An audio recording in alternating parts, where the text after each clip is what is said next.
Welcome to Nightmare Fuel Stories. Number echoes from the abyss. The first time I heard the voice, I was 300 feet below the ocean's surface.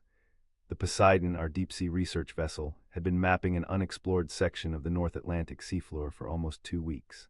As the vessel's lead oceanographer, I'd spent countless hours staring at sonar readings and depth charts, searching for anomalies in the endless blue. Dr. Morgan, the voice came through my headset, barely audible beneath the constant hum of the submarine's engines.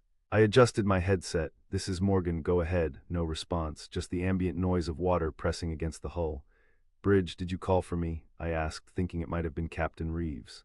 "Negative, Dr. Morgan," came the crisp reply from our navigator, Sato. "All quiet up here." I shrugged it off. Sleep deprivation played tricks on the mind, especially when you'd been submerged for 14 days with the same 11 people in a metal tube barely larger than a city bus. It wasn't until later that night, or what passed for night when you're deep enough that sunlight becomes a distant memory, that I heard it again. Ellis, my first name this time, whispered directly into my ear as I was reviewing the day's mapping data in my cramped quarters. I spun around, heart hammering against my ribs, but found only the empty confines of my cabin. The voice had been so close, so clear, like someone had been standing right behind me, but that was impossible. The door was locked from the inside. "Get it together," I muttered, pressing the heels of my hands against my tired eyes. 14 more days to go. I could handle this. 3 days later, we discovered the structure. "Dr. Morgan to the bridge, please. Dr. Morgan to the bridge." The announcement crackled over the intercom, jolting me from a fitful sleep. I stumbled into my jumpsuit and made my way through the narrow corridors to the bridge. Captain Reeves, a weathered man with 30 years of submersible experience, was hunched over the sonar display with Sato. "What have we got?" I asked, still blinking sleep from my eyes. "Take a look," Reeves said, stepping aside. The sonar image showed a massive geometric shape rising from the seafloor, too regular, too perfect to be natural. "Is that—" I couldn't finish the sentence. "Man-made," Sato confirmed, her usually composed face betraying excitement. "Or at least not formed by any natural process we know of." I stared at the screen. The structure appeared to be pyramidal, with dimensions that dwarfed our vessel. According to our instruments, it stood nearly 200 feet tall. "How is this possible?" I whispered. "We're miles from any landmass, and at this depth." "That's why we woke you," Reeves said. "The Navy's going to want answers." Our expedition had been jointly funded by the Oceanic Research Institute and the U.S. Navy. Officially, we were mapping uncharted sections of the seafloor. Unofficially, we were also keeping an eye out for anything that might be of strategic interest: sunken vessels, debris fields, or signs of foreign activity. But this was unprecedented. "I want to see it," I said. Reeves nodded. "I figured you would. I've already adjusted our course. We'll be within visual range in about 40 minutes. As the Poseidon glided closer to the anomaly, the bridge fell silent. Even the constant background chatter of the crew ceased as everyone gathered to witness what our external lights would reveal. "Lights on full," Reeves ordered as we approached. The darkness outside our viewports gave way to a surreal sight. Rising from the seafloor was indeed a massive pyramidal structure, but unlike anything I'd ever seen. Its surface wasn't stone or metal, but a material that seemed to absorb our lights rather than reflect them. Deep grooves ran along its sides in patterns too complex to follow. "My God," breathed Dr. Chen, our marine biologist. "There's no growth on it, no coral, no algae, nothing." He was right. In an environment where every surface should be teeming with marine life, the structure stood pristine and untouched, as if it had been placed there moments before we arrived. "How old do you think it is?" asked Sato. I shook my head. "Without samples, it's impossible to say, but given the depth and location, it shouldn't be here at all." "Ellis," the whisper again, this time so clear I was certain everyone on the bridge must have heard it. I glanced around, but no one reacted. They were all still transfixed by the impossible structure outside our viewports. "Did anyone else hear that?" I asked. Reeves turned to me, brow furrowed. "Hear what?" "A voice." "Someone said my name." The captain exchanged glances with Chen. "Nobody spoke, Dr. Morgan. Perhaps you should get some rest. We'll need you sharp for the investigation tomorrow." I wanted to protest, but the concerned looks from my colleagues stopped me. Instead, I nodded and retreated to my quarters. The image of that dark pyramid seared into my mind. That night, I dreamed of drowning, of sinking deeper and deeper toward the structure, while a chorus of voices called my name from within its shadowy mass. "The material doesn't match anything in our database," Chen reported the next morning as we gathered in the small conference room. "Spectroscopic analysis shows elements we can't even identify." We had spent the morning circling the structure, taking readings and capturing high-resolution images. I had volunteered to pilot one of our ROVs, remotely operated vehicles, to collect samples from the pyramid's surface. What about the patterns? I asked, pointing to the images displayed on the screen. They look almost like writing. Dr. Patel, our linguist and cultural anthropologist, leaned forward. They're not consistent with any known writing system, ancient or modern. The patterns repeat, but with subtle variations that suggest, well, if I didn't know better, I'd say they're changing. Changing? Reeves looked skeptical. How is that possible? Patel shrugged. I've been comparing images taken an hour apart. There are differences. Could be a problem with the imaging equipment, Sato suggested, or perhaps currents creating an optical illusion. Perhaps, Patel conceded, though he didn't sound convinced. I remained silent, remembering the voice that only I seemed to hear. Was I losing my mind, or was there some connection between these phenomena? I want to go outside, I said suddenly. The room fell silent. Outside, Reeves repeated. You mean a dive at this depth? We have the equipment, I pointed out. The Poseidon carries 2 atmospheric diving suits for emergency repairs. They're rated for this depth. Those are for emergencies only, Reeves countered. This doesn't qualify. With all due respect, Captain, we've discovered what might be the most significant archaeological find in human history. The ROVs can only tell us so much. We need direct observation. It's too risky. I'll go alone, I insisted. You can monitor from here. Reeves studied me for a long moment. Why are you pushing this, Ellis? What aren't you telling us? I hesitated. How could I explain the voice, the dreams, the inexplicable pull I felt toward the structure without sounding completely unhinged? I need to see it up close. Call it scientific curiosity. It wasn't the whole truth, but it wasn't a lie either. After much debate, Reeves reluctantly agreed to a brief exploratory dive. I would go alone while Chen monitored my vitals and maintained constant communication. The dive would last no more than 30 minutes. As I squeezed into the bulky atmospheric diving suit, essentially a human-shaped submarine, I couldn't shake the feeling that I was being watched. Ellis, the voice again, clearer than ever. Come home. I froze, one arm halfway into the suit's sleeve. Come home, what did that mean? Dr. Morgan, everything okay? Chen's voice came through the prep room's intercom. Fine, I managed. Just concentrating. With Chen and Sato's help, I completed the suiting process.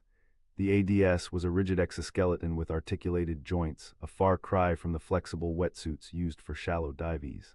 Moving in it felt like operating a clumsy robot. Communications check, Chen said once I was fully sealed in. Receiving you clearly, I replied, my voice sounding hollow inside the helmet. Remember 30 minutes max, Reeves reminded me over the comm. At the first sign of trouble, you return immediately. That's an order. Understood, Captain. The airlock cycled, and I felt the pressure change as it filled with seawater. Then the outer door opened, and I was facing the abyss. I activated the suit's thrusters, propelling myself away from the Poseidon and toward the dark pyramid. The structure loomed larger and larger in my field of vision, its surface seeming to ripple despite the absence of current. Ellis, the voice was inside my helmet now. We've waited so long. I should have been terrified. I should have turned back immediately, but something about that voice felt familiar, comforting even. Who are you? I whispered. We are the forgotten. The abandoned, the ones who came before. Before what? Before who? Before your kind walked upright, before you learned to speak, before you forgot the depths. A chill ran through me despite the suit's climate control. What do you want from me? Recognition, remembrance, return. I was close enough now to touch the structure. Its surface wasn't solid as it had appeared from a distance, but seemed to shift and flow like heavy oil, yet maintained its shape. Dr. Morgan, you're being awfully quiet, Chen's voice crackled through my comms. Everything okay out there? It's incredible, I said, trying to keep my voice steady. The surface appears to be in constant motion at the molecular level, but the overall structure remains stable. Can you collect a sample? I reached out with the suit's mechanical hand, which held a collection tool. As I pressed it against the surface, the material yielded slightly, then seemed to grasp the tool, pulling it and me closer. What the? I activated the thrusters to pull back, but the force only increased. Dr. Morgan. Your vitals are spiking. What's happening? The surface of the pyramid was enveloping my suit's arm, drawing me inexorably toward it. I'm stuck, I shouted. The structure, it's pulling me in. Activating emergency release, Chen responded. The collection tool had a breakaway feature for exactly this type of situation, but nothing happened. The tool remained firmly attached to my suit, and the dark material continued to creep up my arm. It's not working, panic rose in my throat as I watched the substance flow over the suit's shoulder joint. Ellis, the voice whispered, don't fight it, you're coming home. Captain, I screamed into the comm, something's talking to me. The structure is sentient, static was my only reply. The material had now covered half my suit. I could feel a strange vibration through the metal, as if the substance was attempting to communicate through touch. Please, I begged, unsure if I was addressing the entity or my now silent colleagues. I don't want to die. Death is a human concept, the voice replied. We do not die, we transform. As will you. The last thing I saw before the darkness enveloped my viewport was the Poseidon, lights flashing in what I assumed was an emergency protocol, moving rapidly toward me. Then nothing but blackness. I awoke to the steady beep of medical equipment. My eyes felt heavy, my mouth dry as desert sand. When I finally managed to pry my eyelids open, I found myself in the Poseidon's small medical bay. "Welcome back," said Dr. Patel, who was apparently monitoring me. "You gave us quite a scare." What happened?" My voice was a rasp. "We're not entirely sure," Patel admitted. "The structure released you suddenly. Captain Reeves was able to retrieve you using the mechanical arm. You were unconscious but unharmed." "How long was I out?" "Almost 18 hours. I tried to sit up, but a wave of dizziness forced me back down." "Easy," Patel cautioned. "Your body's been through something unusual." "The voice," I said. "Did anyone else hear it?" Patel's expression grew concerned. "There was no voice on the communications log, Ellis. Just your side of what sounded like a conversation." "It was real," I insisted. "The structure, it's alive somehow, conscious. It communicated with me." Patel nodded slowly, but I could see the skepticism in his eyes. "We'll talk more when you've rested. Captain wants to debrief you when you're up to it." After Patel left, I lay staring at the ceiling, trying to make sense of what had happened. The voice had seemed so real, so present. And what it had said about coming home, what did that mean? I lifted my hand to rub my tired eyes and froze. There, just visible beneath the skin of my wrist, was a faint pattern, the same intricate grooves I had seen on the pyramid's surface. Heart racing, I examined my other arm. The pattern was there too, subtle but unmistakable, like veins but following an unnatural geometric design. I should have called for Patel immediately, should have shown someone had tests run. Instead, I carefully pulled my sleeve down to cover the markings and said nothing. Because deep down, a part of me, a part that felt increasingly foreign yet familiar, wanted to protect the secret. The debriefing with Captain Reeves and the senior research team was tense. I recounted everything except for the markings on my skin, which seemed to be spreading slowly up my arms. "So you believe this structure is somehow sentient and attempted to communicate with you?" Reeves asked, his tone making it clear how implausible he found this. "I know how it sounds," I said. "But yes, that's exactly what happened. And it specifically called you by name, asked you to come home." I nodded. Reeves exchanged glances with Chen. "Dr. Morgan, before this expedition, had you ever experienced auditory hallucinations?" "They weren't hallucinations," I snapped, then immediately regretted my tone. "I'm sorry, this is difficult to process." "Understandably," Reeves said, his voice softening. "Look, we've contacted headquarters. They're sending another research vessel to take over. We're to return to port as soon as they arrive." "What?" "No," I protested. "We can't leave now. We've barely scratched the surface of what this discovery means." "The decision's been made," Reeves said firmly. "Your experience has raised concerns about safety. Plus, we've been down longer than planned already." I wanted to argue further, but the looks on my colleagues' faces told me it would be futile. They thought I was suffering from some kind of psychological break, perhaps induced by the pressure at these depths or simple cabin fever. But I knew what I had experienced was real, and the markings spreading across my skin were physical proof, though I still couldn't bring myself to reveal them. That night, alone in my quarters, I examined the patterns more closely. They had spread to my chest now, intricate whorls and lines that seemed to pulse faintly in the dim light. When I touched them, I felt a resonance, like striking a tuning fork. "We are with you now," the voice whispered, no longer coming from outside but from within my own mind. "Part of us lives in you. What are you doing to me?" I whispered back, "preparing you. You will be our voice." Voice for what? For the awakening. I should have been terrified, but instead I felt a strange calm wash over me.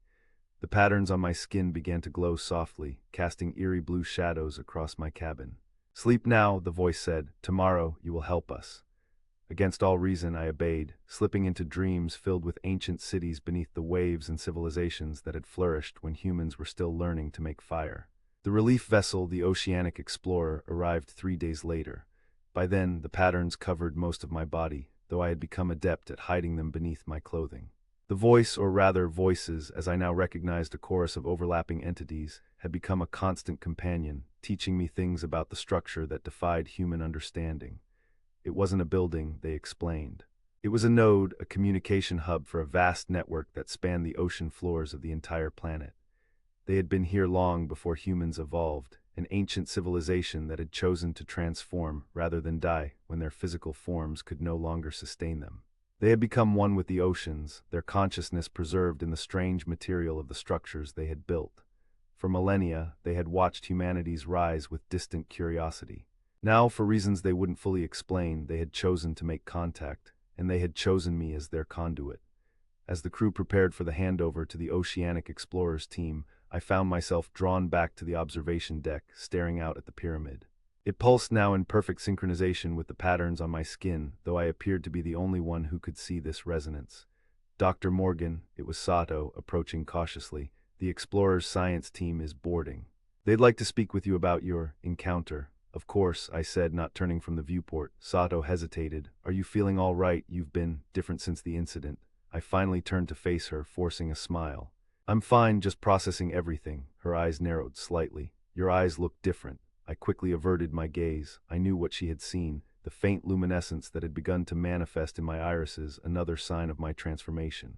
Just tired, I said dismissively. I'll be right there. After she left, I pressed my palm against the cold glass of the viewport. What do you want me to do? I asked the voices. The new vessel carries weapons, they replied. They do not come merely to study. Weapons, how do you know that? We see through water, through metal, we see their intentions. A chill ran through me. What intentions? Destruction. They fear what they do not understand. They will attempt to destroy this node once they have gathered sufficient data. Why would they do that? Your military believes we may be a foreign power's technology, a threat to national security. I thought about the Navy's involvement in our expedition, the unusual interest they had shown in our discovery. It made a terrible kind of sense. What can I do? I asked. You must ensure this node's survival. You must help us awaken the others. Others, nodes like this one exist throughout your world's oceans. They have been dormant, waiting. Now is the time for reconnection. I didn't fully understand what they were asking, but I felt their urgency, their need, and somehow their need had become my own. The Explorers' science team was gathered in the conference room when I arrived. 5 stern-faced researchers and 2 men who were obviously military despite their civilian clothing. Their posture and vigilant eyes gave them away. Dr. Morgan, one of the military men said, extending his hand. Commander Wilson, U.S. Navy, I understand you had quite an experience out there. I shook his hand, careful to keep my sleeve pulled down. That's one way of putting it. We're very interested in hearing your first-hand account, Wilson continued. Particularly regarding the voice you claim to have heard. The way he said claim made it clear he thought I was either lying or delusional. It wasn't just a voice, I said. It was communication from an ancient non-human intelligence that has existed in our oceans for millions of years. Wilson's expression didn't change, but I saw his colleague's hand drift subtly toward what I now realized was a concealed weapon. I see, Wilson said, and did this intelligence explain its purpose, its origins? They were here first, I said simply. This is their world more than ours. They're not hostile, but they are. Awakening to what end, Dr. Morgan? I hesitated. The voices were suddenly loud in my mind, urging caution. I don't know, I lied. Our communication was limited. Wilson studied me for a long moment. Dr. Morgan, will need to run some tests on you before we transfer you to the Explorer. Standard protocol after unusual deep-sea experiences. Tests that would reveal the patterns now covering most of my body. Tests that would show how far my transformation had progressed. I'm afraid that won't be possible, I said, rising from my chair. You're not here to study the structure. You're here to destroy it. Wilson's colleague definitely had his hand on his weapon now. That's a serious accusation, Doctor. Why don't you sit back down so we can discuss this calmly? But I was already backing toward the door. I can't let you do that, Ellis, Captain Reeves said, his voice gentle as if talking to a frightened child. These people are here to help. No one's destroying anything. They're lying, I insisted. Ask them about the depth charges they've brought. Ask them about their orders if the structure shows signs of technological advancement. Wilson's face hardened. Dr. Morgan, you're clearly unwell. Please allow us to help you. Stay back, I warned as Wilson took a step toward me. The patterns on my skin were burning now, glowing bright enough that I was sure they must be visible through my clothing. What the hell? Wilson's colleague had drawn his weapon now, pointing it at me. I didn't consciously decide what happened next. The voices surged within me, and suddenly water was pouring from every pipe, every fixture in the room. Not in random sprays, but in coherent streams that moved with purpose, wrapping around the armed men like liquid tentacles. Screams filled the room as the water pressure increased, pinning everyone against walls and furniture. I alone remained untouched, standing in the center of the chaos. Ellis, Reeves shouted over the roar of the water. What are you doing? Protecting them, I said, though I wasn't sure if he could hear me. Protecting all of us. I turned and fled the conference room, making my way through the corridors toward the dive prep room. Alarms were blaring throughout the vessel, and I could hear shouting and the pounding of feet as crew members responded to the inexplicable emergency. In the prep room, I quickly began the process of donning the atmospheric diving suit. I knew I had minutes at most before they came for me.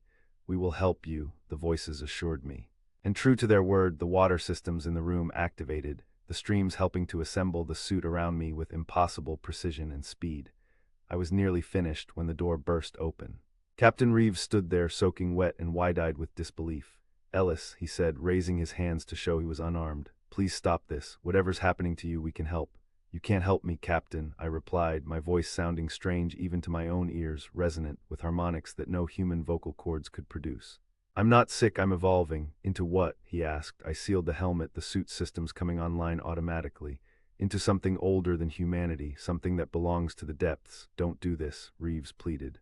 "If you go out there now in your condition, you'll never come back." I looked at him through the helmet's viewport, feeling a wave of sadness for what I was leaving behind. "That's the point, Captain." "I'm going home." Before he could respond, the water in the room surged, pushing him back through the doorway and sealing it shut with pressure that no human could overcome. I cycled the airlock and emerged into the dark waters. The pyramid pulsed with welcome, its surface rippling in patterns that matched those now covering my entire body. As I approached, I felt no fear, only a sense of rightful return. Behind me, I could see frantic activity through the Poseidon's viewports. They would try to stop me, of course. They might even try to destroy the node, though I now understood that was impossible. The structure was merely the visible portion of something that extended far deeper, into the very bedrock of the ocean floor. "We are ready," the voices said as I reached the pyramid's surface. This time, when the material flowed over my suit, I didn't resist. I welcomed it, feeling it penetrate the metal and glass, touching my transformed skin directly for the first time. The sensation was beyond description, like coming home after a lifetime of exile, like remembering something essential that had been forgotten, like awakening from a dream into a more vivid reality. My last human thought was of the ocean above, of sunlight filtering through water, growing fainter and fainter as you descend. How humans fear the depths, fear the darkness, fear the pressure that can crush them. But I was no longer human. As the pyramid absorbed me completely, I became part of something ancient and vast, a consciousness that spanned the world's oceans, that had watched civilizations rise and fall like tides, that had waited patiently for the right moment to reawaken. And now, through me, it had begun. Deep beneath the waves, far from human eyes, the network stirred. Nodes that had lain dormant for millennia began to pulse with renewed purpose. Patterns shifted, signals traveled through water and stone, and the ancient intelligence that had once ruled the Earth's oceans prepared to make itself known once more. Not to conquer, not to destroy, but to remind humanity that they had never been alone on this blue planet, that the depths had always harbored secrets beyond their comprehension, and that some of those secrets were now awake. In time, others would come. Others would hear the call as I had heard it, others would transform as I had transformed, and the oceans, which cover more than 2/3 of the Earth's surface, would remember their first masters.